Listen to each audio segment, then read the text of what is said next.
¿qué tal? Bienvenidos a Colegas de la Magia, un domingo más de talento mágico mexicano. Y hoy nos vamos hasta Irapuato, Guanajuato, con un gran mago. Aquí tenemos al mago Michel. Michel, hola. ¿Qué tal, Arizandi? ¿Cómo estás? Un gusto estar en tu programa, Colegas de la Magia.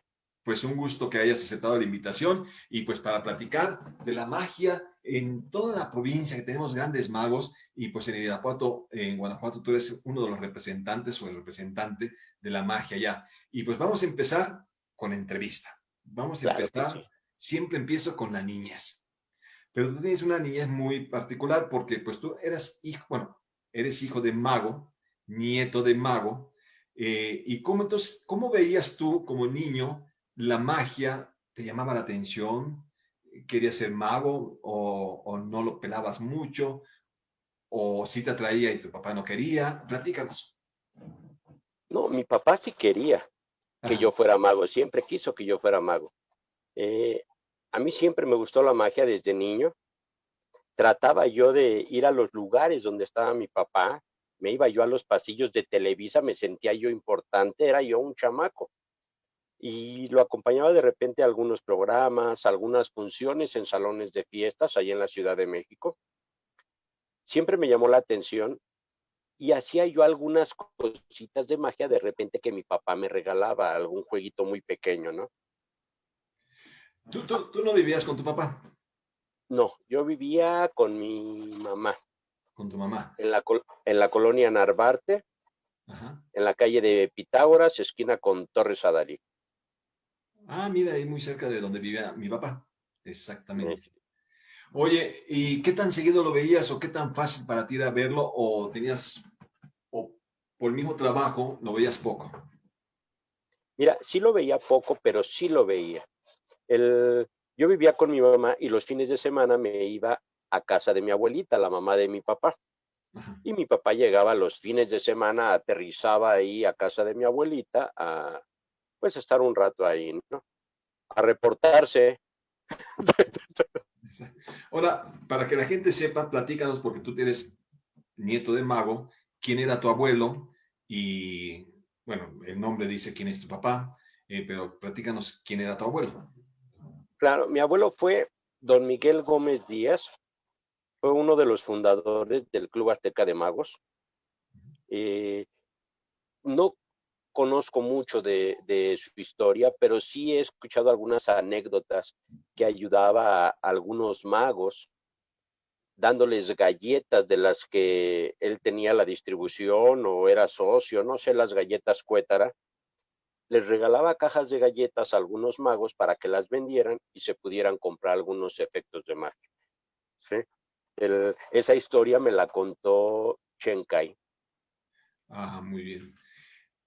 Bueno, tu papá quería que fueras mago, pero realmente tú querías ser mago porque creo que tú tardaste en entrar a la magia.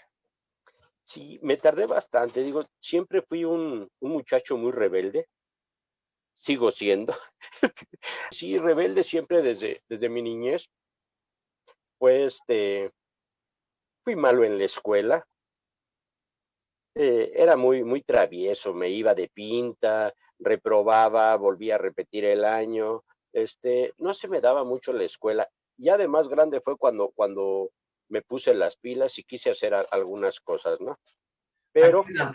¿A qué edad? yo creo que me puse las pilas ya como a los 20 años. Como a los 20 años empezaste a hacer magia. Como a los 20 años, cuando yo tenía un año de casado. Yo me había casado a los 19 años. A los 19, muy joven. A los, a los 19 me casé, ¿sí? Por primera vez. Entonces, sí fue un poquito difícil porque pues estaba yo casado, le ayudaba yo a mi papá, que ya mi papá ya estaba un poco alejado de la magia y estaba dedicado más a un restaurante que tenía y a una granja de gallos de pelea y codornices y siempre le llamaron la atención mucho esas cosas. ¿De qué vivías antes de ser mago? ¿O te casas, pero cómo mantenías ese hogar? ¿Qué hacías? Bueno, yo normalmente casi siempre trabajé con mi papá. todo el tiempo, hasta ya grande, trabajé con mi papá me hice cargo del restaurante, después abrió otro restaurante, me quedé yo en uno y él se quedó en el otro. Y también íbamos al restaurante, nos hacíamos cargo de los gallos de pelea, este, siempre hubo trabajo, ¿no? Con la familia. Hasta que mi papá, hasta grande, ya, hubo una época muy difícil que mi papá enfermó y pues me tenía que hacer cargo de todo, ¿no? De la granja, del restaurante, era muy difícil. Después de eso,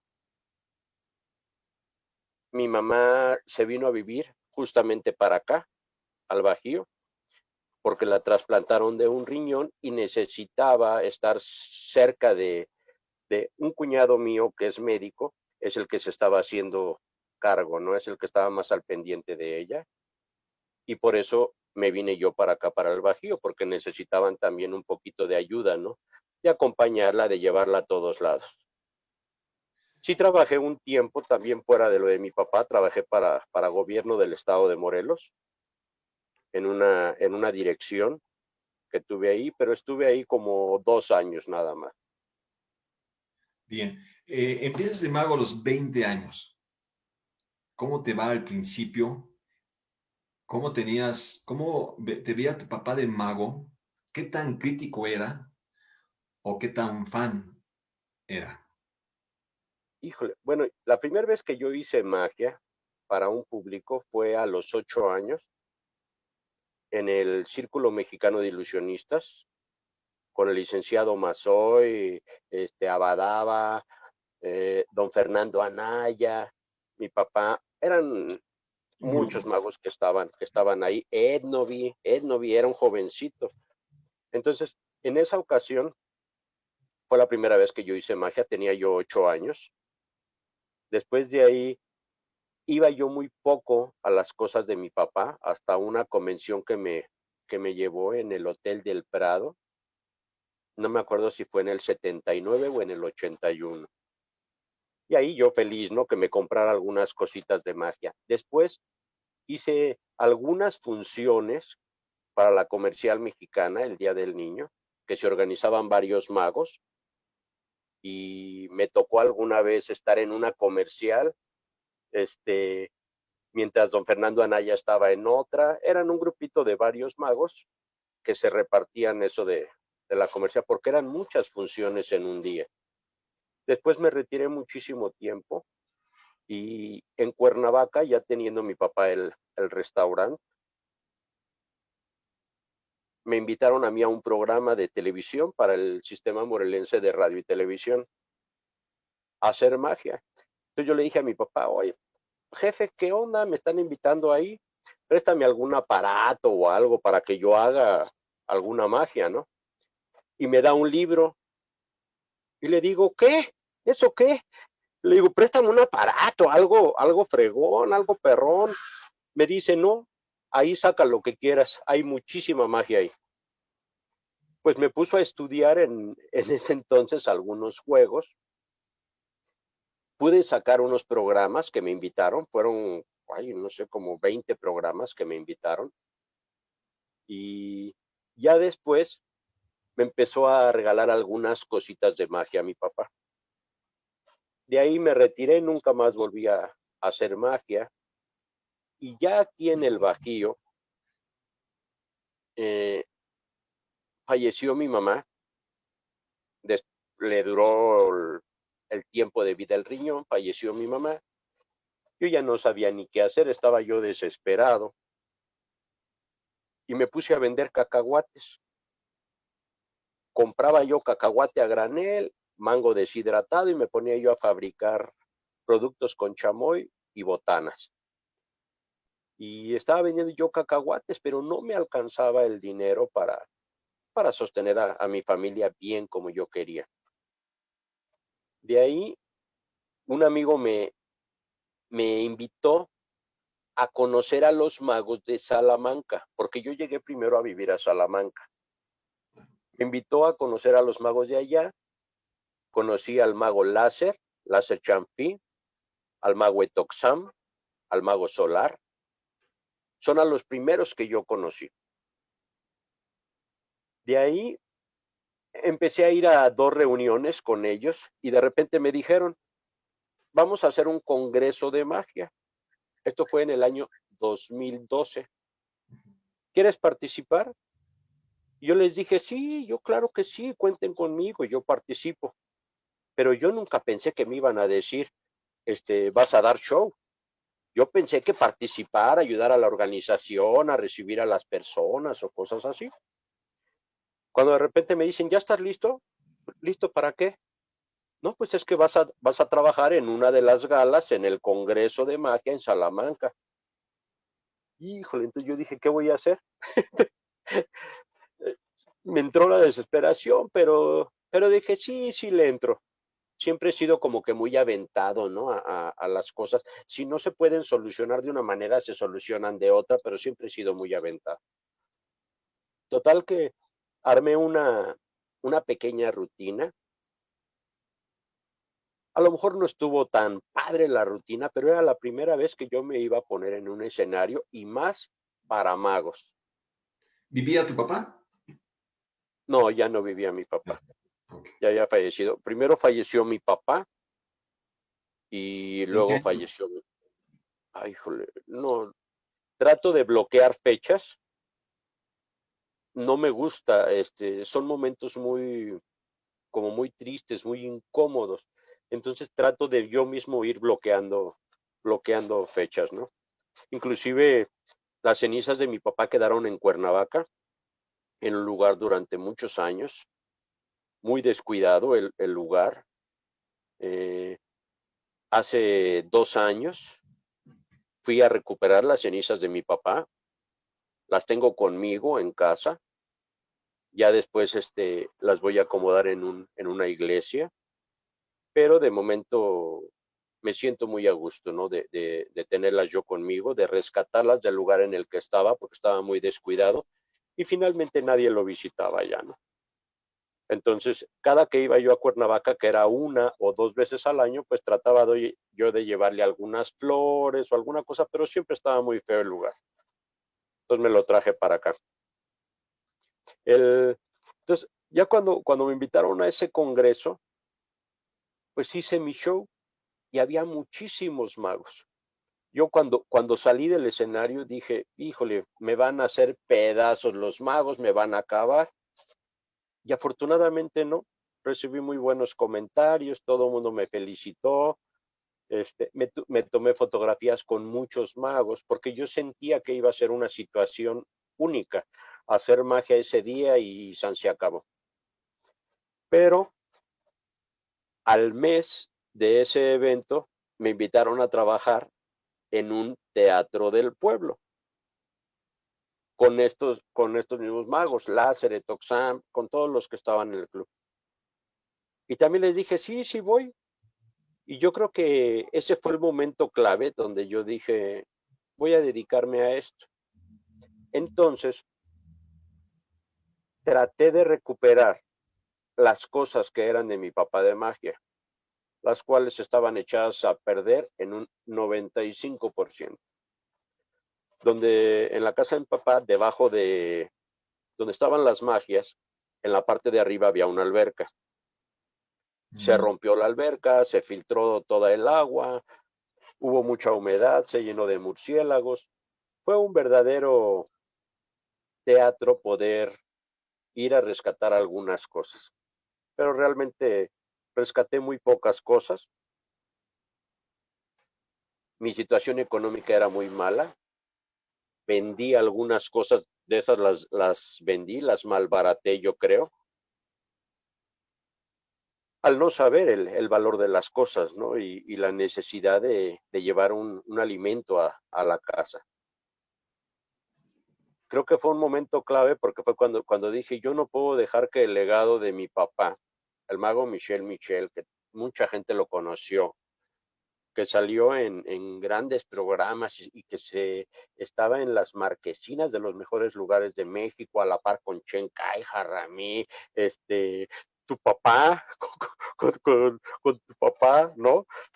Por ahí tengo algunos videos de papá también. Entonces, no puedo dejar que ese legado muera así de fácil. Hablé con mis hijos y les dije a ver si a alguno le interesaba. Y ellos me dijeron, no, o sea, no, no, de plano, no. Uno me salió futbolista, ¿no? El otro comerciante y el otro está, al más pequeño como que le empezó a llamar la atención, pero después dijo, no, yo no. Entonces dije, no, no puedo dejar que se pierda ese legado. Fue cuando me decidí a, empezar a hacer algo para revivir la magia de mi papá. Empecé a, quise utilizar otro nombre, no el de Michel Michel, porque yo dije, me van a empezar a criticar que utilizo el mismo nombre de mi papá. Y alguien me dijo, creo que Toxam, el mago de Toxam me dijo, y Chen Kai, claro que puedes utilizar el nombre de tu papá, ¿sí? Porque finalmente es el legado que quieres rescatar, ¿no? Empecé a utilizar el nombre de mi papá y de repente pues empezaron a caer piedras en el camino, ¿no? Gente que me empezó a meter el pie. De repente esta historia la he contado varias veces. Yo a Chen Kai no lo conocía. De repente yo empecé a recibir unos correos electrónicos en los que me decían que yo no podía utilizar el nombre de Michel Michel, que mi papá era una vergüenza para la magia, que de su cuenta corría que yo no tuviera trabajo con ese nombre. O sea, empecé a recibir ese tipo de correos y yo me incomodé y para mis pulgas, ¿no? Y yo vi que a nombre de ese correo estaban a nombre de Julio Hijuelos. Yo no sabía ni quién era Julio Hijuelos. Entonces le hablé a Julio César Show, buen amigo de muchos años, inclusive en mi juventud, siempre me jalaba a estar con ellos, reunirnos con ellos. También fui ayudante de Joaquín Ayala algún tiempo. Y, oye, Julio, ¿quién es un tal Julio Hijuelos? Ay, Rafita, pues echen Kai. Ah, Chen Kai, sí, gracias. Me puse a buscar el teléfono y le marqué a Chen Kai. Me contestó él, sí, buenas tardes, el mago Chen Kai. Y yo, mira, tú tal por cual, a mí no me vas a estar amenazando. Total de que le armé un pleito, pero como no te lo imaginas, ¿no? Y de repente un momento de silencio y me dice, un momento, yo, yo creo que estás en un error.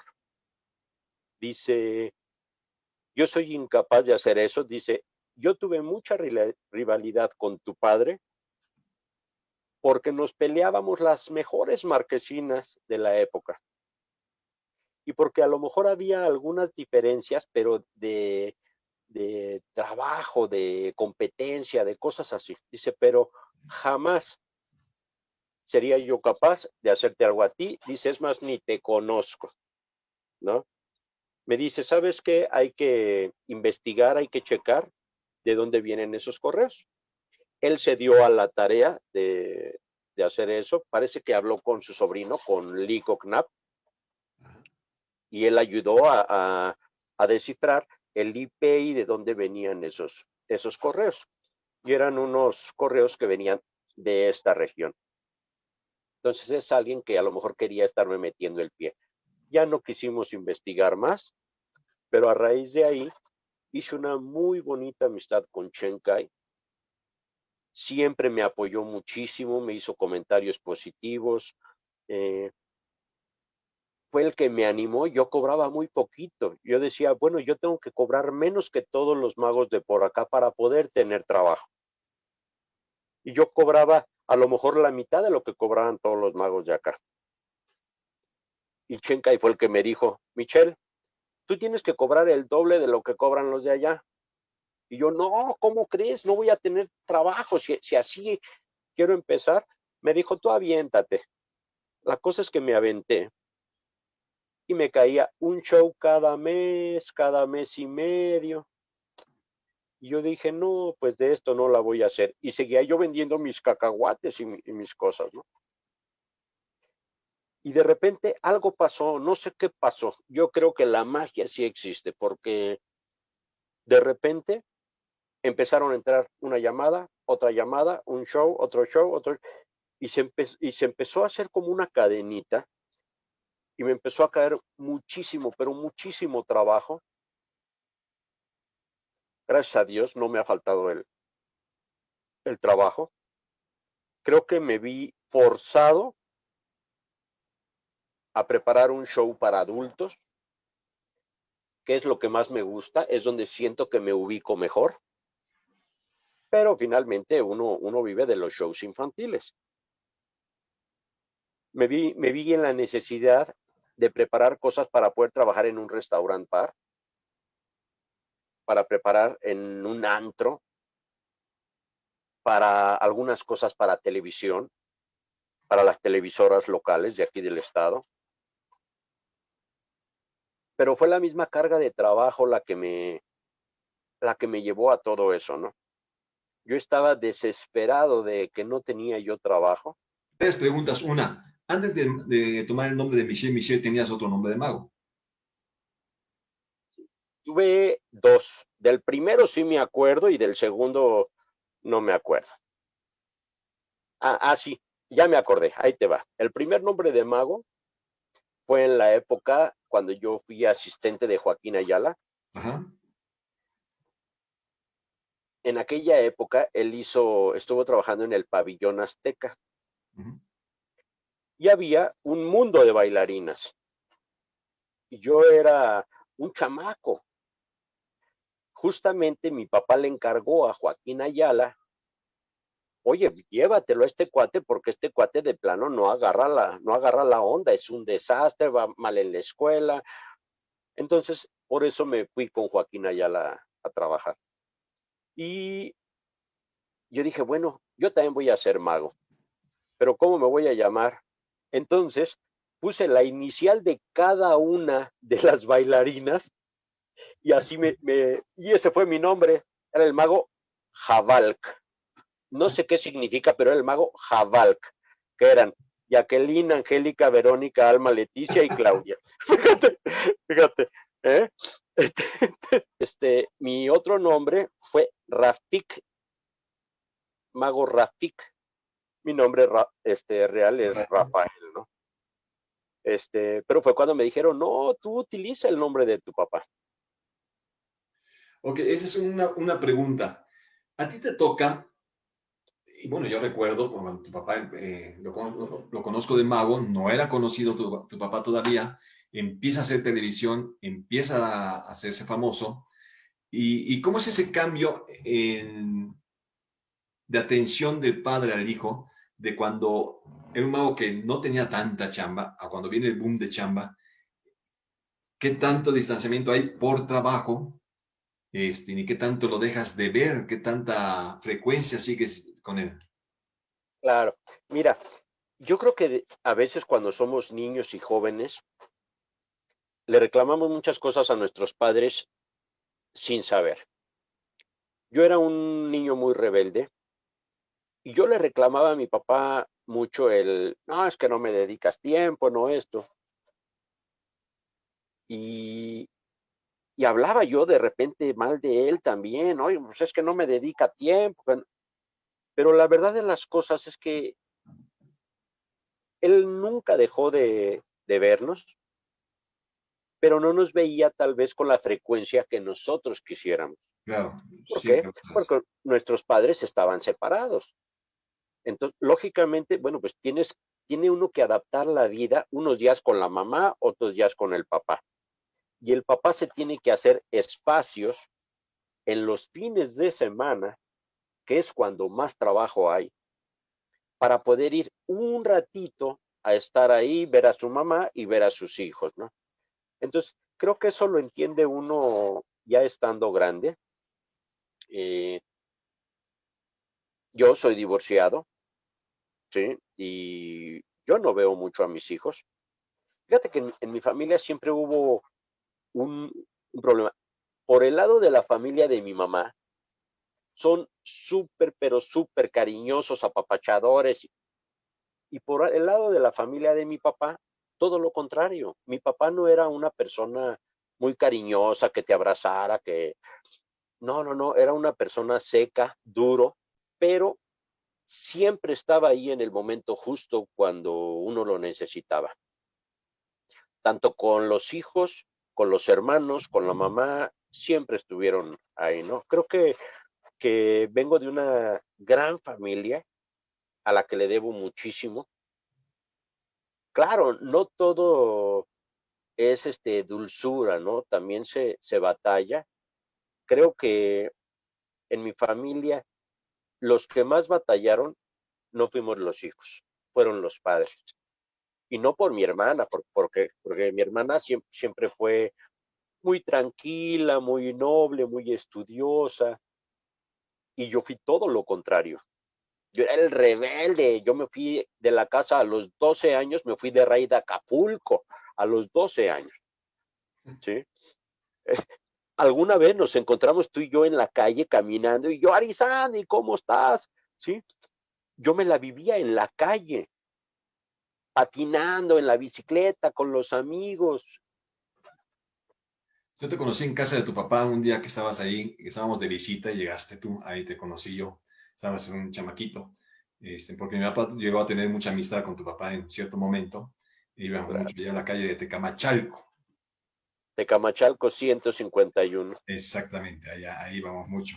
Oye, tú te casas joven a los 19 años, ¿qué pasa cuando uno se casa a los 19 años? ¿Cómo es la vida de casado en ese momento? ¿Y cuánto puede durar un matrimonio? ¿Cuánto duró tu matrimonio? ¿Y qué pasa en ese momento? Pues mira, cuando te casas a los 19 años, a los 5 años revientas. O sea, de plano. No, yo me casé a los 19 años, a los 24, 25 años, ya me estaba yo divorciando. Está uno muy inexperto, cree uno que puede uno con todo, este, y finalmente es donde se da uno cuenta de los errores que comete uno, porque estás muy chavo, no tienes una estructura para poder mantener a una familia, porque un trabajo y mantener a una familia dándoles la pura comida, pues está, cualquiera lo puede hacer, pero creo que todo mundo aspiramos a más, no nada más a dar de comer, sino a tener una casa, a poderles dar una buena educación a los hijos, que finalmente creo que lo que más caro sale en esta vida es justamente eso, ¿no? El poder darles una buena educación a los hijos. Y los papás lo hacen con muchísimo gusto, ¿no? Los papás a lo mejor pudiéramos quedarnos a dormir en un catre si tuviéramos que darles a nuestros hijos una buena educación en un buen colegio. ¿Cuántos hijos del primer matrimonio? Uno, Uno, Miguel, Miguel. Y de ahí, ¿al cuánto tiempo decides volverte a casar? a los...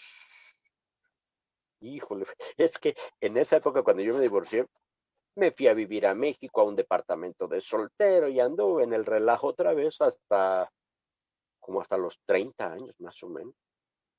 Es cuando rehaces tu vida con otra pareja. Rehago mi vida con otra persona, con la cual tengo 3 hijos, que es Mayra, Pedro y Luis Ángel. ¿Y cuánto dura? Duró yo creo que como unos 15 años más o menos, 15 años. sí, como 15 años. Y bueno, finalmente empezó a haber algunos problemas, decidimos separarnos, los muchachos están bien. Mi hijo Miguel de mi primer matrimonio vivía en Cuernavaca y me lo traje para acá también conmigo.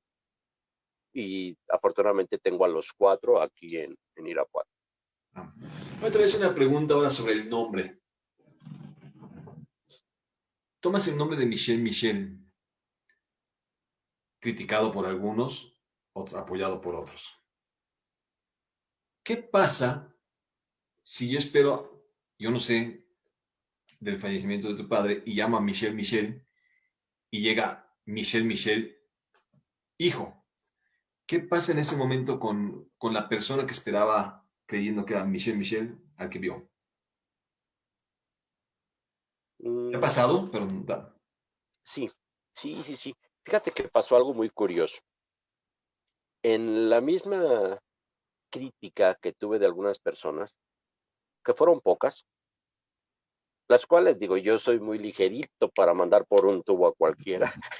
Entonces, eh, afortunadamente, empecé a recibir más palabras de aliento y de apoyo, que fue lo que me motivó a continuar con ese nombre. Y además, que alguien me dijo, el parecido con tu papá es muchísimo. Me dijo, aprovéchalo. Entonces, yo armé un eslogan que dice, como lo viste en la carabina de Ambrosio. así es. Es mi eslogan, pero nunca fue pensado en, en decir, yo soy el de la carabina de Ambrosio, ¿no? Ajá. Nunca fue pensado de esa manera. Mas, sin embargo, mucha gente ha pensado que soy yo el de la carabina de Ambrosio por el parecido físico. Ujú. Entonces, yo normalmente siempre digo, ¿saben qué? Era mi papá. Ajá. Pero si yo veo que una persona, una gente adulta, se acerca y oiga qué bonita época y los artistas de la época y no me gusta romperles la ilusión. No le digo no soy yo, no soy yo. No les digo eso. Dejo que su mente vuele porque creo que eso es parte de la magia, ¿no? El poder llevar a las personas a un lugar donde ellos quisieran estar. Ok. Entonces sigo utilizando el nombre. No soy el de la carabina de Ambrosio, pero si tú crees al verme que soy el de la carabina de Ambrosio y me quieres dar la mano, con todo gusto te la voy a dar. Y si me pides un autógrafo, con todo gusto te voy a firmar Michelle Michel. Y tú te vas a lo mejor contenta a tu casa pensando que conociste al señor que salió en los programas de televisión que fue de tu época, ¿no? Ahora, esto, ok, es un beneficio, es un gusto, es algo emocional, pero también tiene algo. ¿Cuándo llegas a tener tú a decir, yo soy diferente o tengo mi propuesta propia diferente a la de mi padre? ¿Llega a pasar o siempre estás casado con eso o llegas a un momento en que quieras tú mismo diferenciar o que tengas que diferenciar? Fíjate que yo creo que ya rompí con eso. Aunque utilizo el nombre, creo que hago las cosas que a mí me gustan. He tratado de rescatar algunas rutinas, por ejemplo, de mi papá, que me gustaban mucho y que no tenía ni idea cómo hacerlas. He pedido ayuda a muchos magos. A mí no me da vergüenza. Yo si algo quiero saber, le hablo a un mago y le pregunto, oye, ¿me enseñas cómo se hace eso? Te voy a decir un secreto. Eh, Me ha costado un poco más de trabajo. En época de pandemia más, porque todo el mundo usa el cubrebocas. Pero tengo problemas de audición. Tengo perdida la audición en el 80% de los dos oídos. Entonces, y no tengo buena coordinación en todo mi lado izquierdo. Entonces, eso ha sido, dicen que hay que tratar de aprovechar todo. Eso me ha servido a mí para poder crear muchas rutinas propias. Yo veo a lo mejor una rutina, me gusta, trato de hacerla. Hay muchos magos que dicen que la práctica, la práctica, la práctica. no por llevarles la contraria a algunos, pero si yo veo una rutina que me gusta de alguien, trato de hacerla. Y el día que la hago, me doy cuenta de todo lo que le puedo sacar de jugo, metiéndoles ideas mías y cosas mías. Y entonces es cuando empiezo a trabajar sobre la rutina y la empiezo a hacer. La mejor manera de practicar una rutina de magia es frente al público, porque es donde te vas a dar cuenta si funciona un gag, si la gente se ríe, si la gente se sorprende. Entonces, para mí es la mejor manera de hacer mis rutinas. Y además, estoy creando mi propio camino. Digo, finalmente creo que sí me ha costado mucho trabajo. En un principio fue muy difícil. Empecé a utilizar, por ejemplo, eso de la sordera, lo empecé a utilizar a mi favor, el comprometer al mismo público, ¿no? De que, ¿qué dijo señora? Cuando la señora está cruzada de brazos y no está diciendo nada, ¿no? Entonces yo mismo juego con ese tipo de cosas, o cuando le pregunto al niño su nombre y me da el nombre y no lo escucho, dímelo más fuerte porque no escucho, hasta que me grita el niño, ¿no? Entonces son situaciones que yo mismo voy provocando para sacar adelante mi trabajo, tratando de utilizar, pues, siempre hay que saber las limitaciones que tiene uno y las carencias, pero creo que lo más importante es aceptarlas. Si no aceptas las carencias que tienes, pues jamás vas a poder dar un paso adelante, ¿no? Dos cosas que siempre pregunto, y ahorita me gustaría que me las contestaras hablando de todas esas cosas. La primera es, lo más duro que te haya pasado como mago, ya sea en un escenario o afuera del escenario, pero como mago. Y la segunda es todo lo contrario, donde digas, hoy me consagré como mago, hoy soy el mejor mago del mundo, hoy soy Michel Michel, el único. Esas dos puntos, ¿cuáles son esas dos situaciones que son opuestas, pero son parte de la historia de vida mágica de todos los magos? Híjole, fíjate, está muy padre esa pregunta. Te voy a decir por qué. El, el momento más crítico fue justamente el segundo evento que yo hice, que fue donde me invitaron a un teatro del pueblo. Trabajé 2 días. Un día me tocó, me parece que abrirle a Grupo Motel o Los Ángeles Negros. Y el segundo día, no me acuerdo si a Banda Carnaval. En el show eran 15 minutos de show y a la hora que yo subí al escenario no funcionaba el micrófono. El micrófono central no funcionó, me acerqué a tomarlos de las orillas, no funcionaban y tenían problemas de audio. Hicieron funcionar los micrófonos como a los 3 minutos. Estar parado ante 17,000 personas en un teatro del pueblo, 3 minutos sin hacer nada, y ellos esperando que llegue la banda a tocar, ya nada más estás esperando los jitomatazos, ¿no? Cuando pudieron poner el sonido, el Dimi Show, y la gente respondió bien, no como yo quisiera, respondió bien, y me faltaban 3 minutos para terminar. Ya nada más me faltaba hacer la guillotina de cabeza. Y de repente la que estaba animando el evento, la locutora que estaba encargada de animar el evento, me dijo, ya, bájese.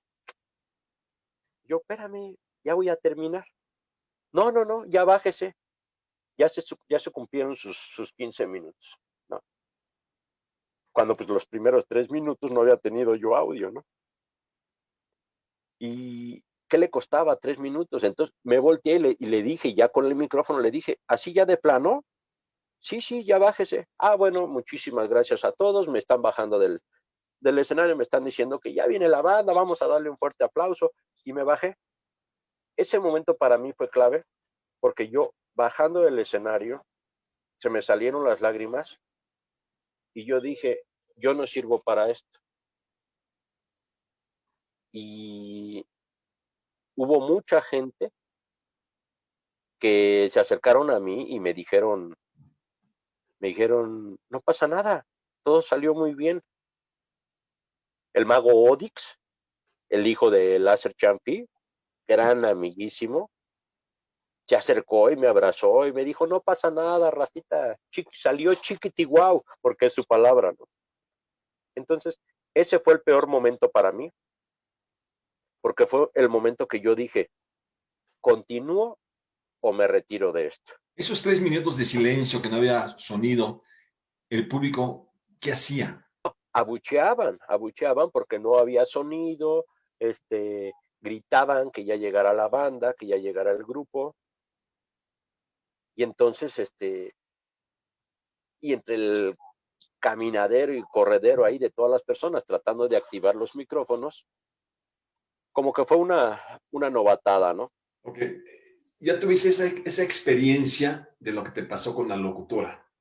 Han pasado muchos años, has tomado experiencia en el escenario, estabas verde en aquel entonces. Si te volviera a pasar, ¿cómo reaccionarías? Me bajo a saludar al público. Ok. Ya me pasó en otro evento.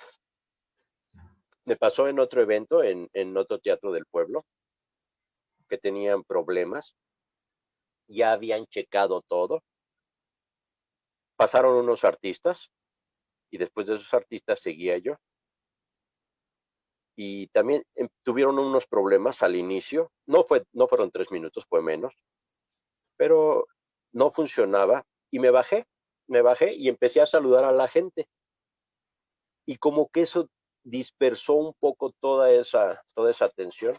Digo, no eran 17,000 personas, pero sí eran a lo mejor 5,000 personas, y a lo mejor tú te acercas a saludar a las 50 que tienes más cerca, ¿no? Ok. No te puedes meter en medio de todas las personas porque se vuelve un caos. Y si te toca otra locutora como la que te tocó, que estuvo mal lo que ella hizo, no fue la forma. Si te toca otra locutora así que te diga, ya, bájese porque ya acabó su show. ¿Qué haces actualmente con ya la experiencia? ¿Qué haces en ese momento? Continúo con mi show Ok. hasta que termine mi show. Ok. Antes probablemente me daba miedo defender lo que yo hacía. En este momento, yo defiendo por encima de todo lo que estoy haciendo ahí arriba. Porque para mí lo más importante es terminar para el público. ¿Y cuál fue el mejor momento que has vivido como mago? ¿Tu mejor experiencia, tu mejor recuerdo? Pues mira, es el mejor recuerdo que me llevó también a uno de los peores momentos, pero para mí ha sido el mejor. Me hablaron por teléfono para decirme que un niño me quería conocer, porque digo, finalmente sí, ya logré ser alguien conocido por acá. A mí, yo me voy a la plaza y los niños ya me saludan, y Mago Michel, y dónde está Gurrumina, y entonces ya soy una persona conocida aquí, después de tanto trabajo, ya mucha gente me ubica, y me hablaron que un niño me quería conocer, hasta se me hizo un nudo en la garganta. Total de que fui a conocer al niño. Pero me dijeron que solamente se me iba a permitir estar con él unos 20 minutos. Yo subí a la camioneta las cosas de mi show. Dije, pues van a ser 20 minutos, pues que se divierta el niño. Yo pensé que iba a haber muchos niños. Nada más me habían dicho que el niño estaba un poquito enfermo. Ni me preguntaron precio ni nada, ¿no? Pues yo fui como a un show normal. Pues yo llegué como a un evento. Dije, pues lo hago más cortito, porque mi show dura 45 minutos, una hora. Llegué al evento y era un niño que estaba enfermo de cáncer. Se llama Diego. Bueno, el niño abrió los ojos de una forma cuando me vio. Estaba sentado en una silla. estaba ya todo hinchado. Lo abracé al niño y el niño me abrazaba y no me quería soltar. Esos 20 minutos de show que yo iba a dar se convirtieron a lo mejor en 5 minutos de estar abrazado con el niño, platicando con él, y lo demás hacer un poquito de magia, aparecer a Gurrumina, irme a sentar con él con Gurrumina. No había más niños. No había más niños, el niño tenía muchas ganas de conocerme y bueno, nos despedimos. Le prometí que para su cumpleaños iba yo a regalarle su show completito, pero ya no tuve oportunidad porque al mes falleció. Entonces, es algo que para mí ha sido el mejor show y a la vez ha sido algo muy triste, ¿no? Y creo que eso me ha motivado también a hacer muchas cosas altruistas. Hago muchas cosas para asociaciones de niños con cáncer. Ahorita acabo de terminar un proyecto que se llamaba Magia y Sonrisas con Causa. Dimos 27 shows, dimos algunos juguetes, algunas despensas, 50 despensas. Todo eso pensamos que iba a ser generado por gente que quisiera ayudar al proyecto, ¿no? No ayudó nadie, nada más ayudaron 2 personas. Entonces, del poquito trabajo que iba saliendo mío, pues yo separaba un poquito para poder ayudar a otras personas. Pero sí, de repente me gusta, de repente no tiene uno ni para uno, pero cuando se puede sí trato de ayudar porque sí siento que se le regresan a uno las cosas buenas. A eso voy. Los magos, por lo general, vivimos al día. Estamos al día y el medio artístico en general. Y nos llega la pandemia. Nos cambia la vida a un giro total. Ese momento que uno piensa que va a acabar en 2, 3 meses y vamos para el año. ¿Cómo has sobrellevado toda esta crisis? Híjole, mira, ha sido muy difícil porque normalmente soy una persona que siempre tiene trabajo. Entonces ha sido muy difícil porque de ahí todo se detuvo. Y ha habido uno que otro show muy esporádico, claro, con las medidas de sana distancia y sanitizando los equipos y bueno, sí trato de cuidarme y cuidar un poquito a los demás. ¿Y los Ha shows sido, virtuales? ahí te va. Alguien me preguntó de lo de los shows virtuales y yo siempre dije que yo no estaba de acuerdo en hacer shows virtuales porque jamás va a haber un punto de comparación en la reacción de un niño en un show virtual a que aparezcas la palomita en el momento y se la pongas en la mano. Ahora, creo que difiero un poco eso, porque creo que hay que hacerlo, no queda otra opción. Lo que sí yo dije que no quería hacer shows virtuales es porque de repente una señora una vez me habló, me dijo, oiga, Mago, quiero que por favor, quiero contratarlo para un show virtual.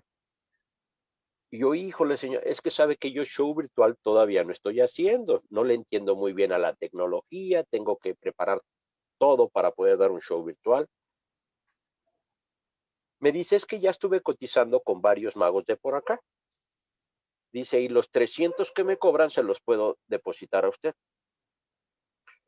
Entonces yo dije, híjole, dar un show virtual por 300 pesos, para mí realmente, yo dije, no voy a dar un show de 300 pesos. Entonces, como que fue lo que también me empujó a decir, no, yo shows virtuales no. Ahora, conociendo un poquito más de algunos otros magos que me han hecho favor, te digo que no me quedo con las ganas. Yo, si algo tengo ganas de preguntar, lo pregunto. He hablado con 2 o con 3 magos y me han orientado un poquito, ¿no?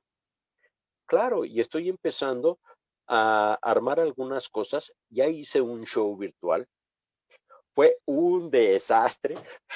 El primero, pero yo creo que los primeros shows para eso sirven también, ¿no? Para poder pulir y mejorar algunas cosas. Pero no en 300 pesos. Algo que no tomamos en cuenta, dices, no sabemos de tecnología, pero el niño se maneja como pez en el agua con la tecnología. El niño va a disfrutar, no sé si igual, pero va a disfrutar y mucho un show virtual, porque él está acostumbrado a esto.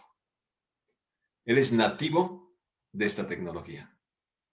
Sí, los que tenemos que aprender somos nosotros a poder llegar a ese niño en el mundo de él, ¿no? Entonces, probablemente eso es lo que hace que nos resistamos un poquito. Yo soy mucho de hacer magia a la antigüita, me gusta mucho la magia tradicional, que la alfombra de la paloma, cosas de ese tipo, ¿no? Entonces, creo que sí necesitamos modernizarnos. Ya, ya nos está ganando la tecnología y tenemos que empaparnos un poquito en eso, ¿no? Oye, para ir cerrando, tu papá tenía restaurante y tenía lo de los gallos. Tu papá Sí. fallece. ¿Por qué no seguís con el negocio o qué pasa y qué pasó con el restaurante? ¿Siguió el restaurante con algún familiar? ¿Qué pasó con todo ese legado de tu papá de Morelos? Bueno, la mayoría de cosas que tenía mi papá se fueron en sus enfermedades. Ok. Mi papá estuvo muchos años enfermo, estuvo mucho tiempo en el Hospital Ángeles, por ejemplo, en México, mucho, mucho tiempo ahí. Y bueno, ahí se fue casi todo, ¿no? Y, por ejemplo, hay una casa, que es la casa de mi papá, esa la habita una tía, esa casa quedó para mi hijo, el mayor. El, Hay otra propiedad que fue la que, la que finalmente no sé cómo haya quedado, pero digo, se utilizó, la mayor parte de cosas se utilizaron para su enfermedad. Si tu papá estuviera aquí actualmente, ¿te gustaría que te viera trabajar como mago? Sí, me ¿Qué gustaría, es que él siempre fíjate, pasa algo bien curioso. Cuando yo salía en los programas de televisión allí en Morelos, mi papá estaba en el restaurante con sus amigos, viendo la televisión, viendo el programa. Llegaba yo del programa, no, es que eso no se hace así, eh, de veras, que ya ni la muelas, que no sé qué. Me regañaba, ¿no? Y ya me iba yo bien cabizbajo. Y ya después, él le decía a sus amigos, ¿vieron? Es un fregonazo, mi hijo, ¿eh? ¿Vieron? Entonces, se daban mucho esas situaciones. Mi papá quería que yo hiciera magia. Fíjate que yo siento que si mi papá estuviera aquí, estaría disfrutando como nunca todo lo que estoy trabajando. le dirías a tu papá de agradecimiento a que te dejó la magia, a que usas el nombre? ¿Qué le dirías a tu papá en ese momento? Ay, híjole, pues a mi papá, gracias. Creo que esa palabra encierra muchísimas cosas. Gracias porque finalmente todo lo que no pude ser yo de buen hijo, creo que ahora lo tengo. Creo que todo lo rebelde que fui de joven, ahora es todo lo contrario, ¿no? Soy una persona muy responsable, muy tranquilo, trato de vivir muy en paz.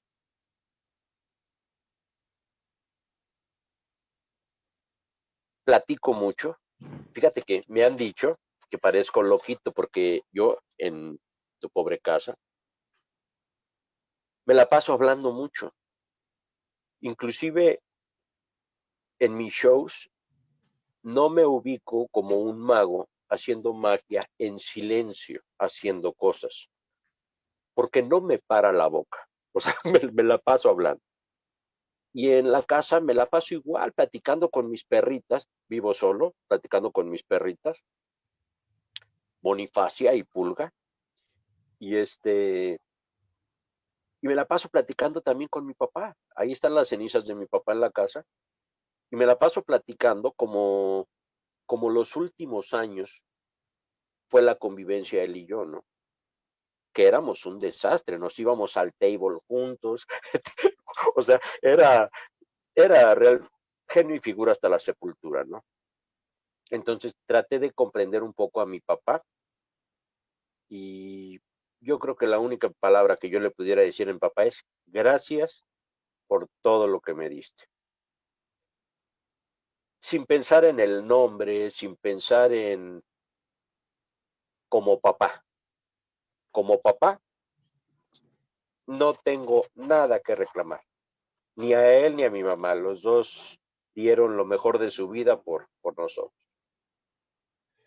Algo que quieras tú comentar extra que yo no te haya preguntado, que quieras platicar. Híjole, pues fíjate que, antes que nada, bueno, darte las gracias, Arisandi, por esta linda entrevista, donde haces algunas preguntas que estrujan de repente,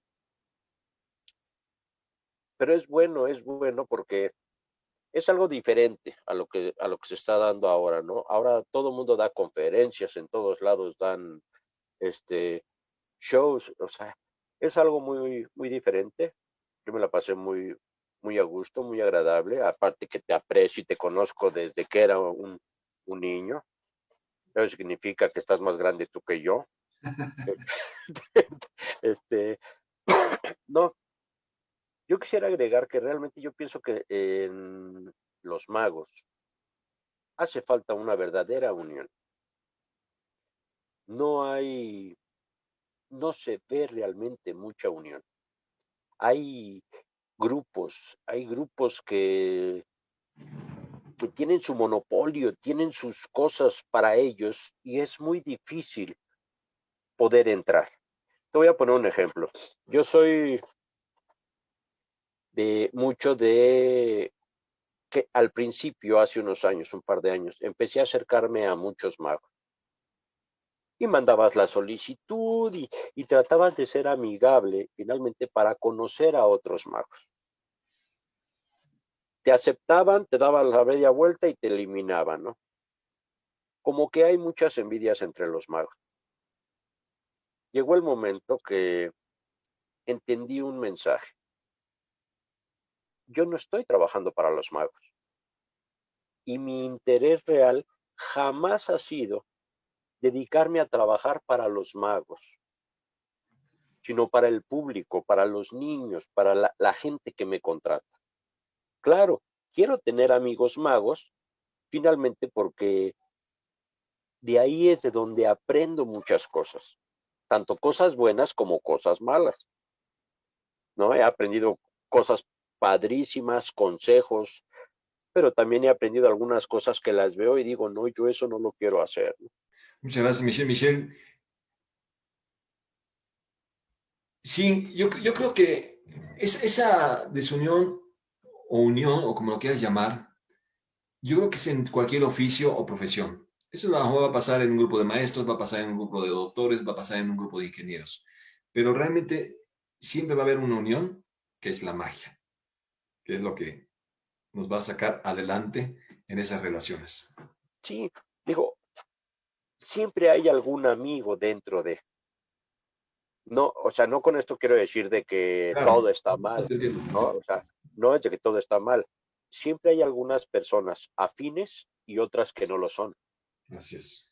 Entonces, finalmente hay gente que a lo mejor por recelo no quiere tener cercanía con otros magos, pensando que le van a copiar, que y es aceptable, ¿no?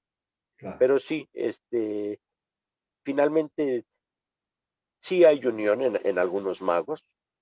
Encuentra uno apertura. Si uno no te da apertura, la encuentras con otro mago, ¿no? Así es. Que probablemente a lo mejor a ese no le caes gordo o le caes mejor o lo que sea, Sí. o no tiene ese de que me va a copiar y empiezas a buscar el caminito. Yo afortunadamente en 9 años que tengo ya trabajando profesionalmente, eh, tengo muy buenos amigos. He recibido consejos de muchísima gente. Hay gente que no me ha soltado. El maestro de Toxam siempre está al pendiente de mí, de lo que hago. Spider, el mago Spider, también siempre está sobre de mí. Eh, Siempre estamos haciendo cosas juntos, aunque a lo mejor no los proyectemos. Pero, por ejemplo, ahorita en unos días más voy a Vallarta a unas cosas de unos hoteles que él es el enlace con él. Entonces, siempre va a haber algún amigo sin algún mal interés que puede echarte la mano, ¿no? Así Si es. ves que alguien te cierra la puerta, bueno, pues toca otra puerta. Así es. Pues muchas gracias, Rafael, Mago Michel. Te agradezco nuevamente. Una entrevista diferente, transmitiendo desde Irapuato, desde una camioneta. La Sí, primera entrevista desde de afuera cualquier de la actividad. farmacia porque se robaron los cables del internet. Pues ya ven que con los magos todo puede pasar. Primera Todo puede entrevista. pasar, pero aquí estamos y para mí es un gusto platicar contigo, Arisandi, de verdad. Muchas Y gracias. Muchas de gracias. verdad un saludo a todo tu bello público y tienes un muy bonito programa. Gracias. Gracias a ustedes por ver Colegas de la Magia, talento mágico mexicano. Hoy platicamos con Michel de Irapuato. Le damos las gracias. Nos vemos el próximo domingo con otro gran invitado y que tengan una excelente semana.